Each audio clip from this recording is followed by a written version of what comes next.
Hello friends, আজকে আমি বানাবো মোস্ট ফেমাস কাতলা রেসিপি।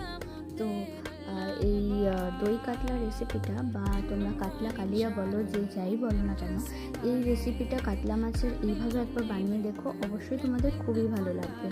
তো প্রথমেই দেখো আমি নুন হলুদ দিয়ে আমি প্রথমে মাছগুলো ভেজে রেখেছি।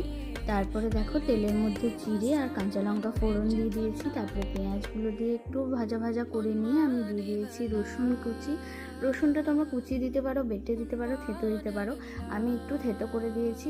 তারপরে দিয়েছি আদা বাটা, তারপরে হলুদ, জিরে গুঁড়ো, ধনে গুঁড়ো দিয়ে একটু কষিয়ে নেওয়ার পরে দিয়ে দিয়েছি আমি দই।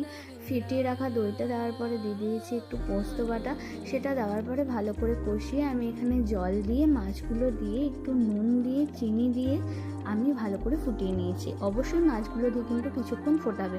তারপরে দেখো এরকম একটা কনসিস্টেন্সি রেখে আমি নামিয়ে নিয়েছি। তো চলো দেখো।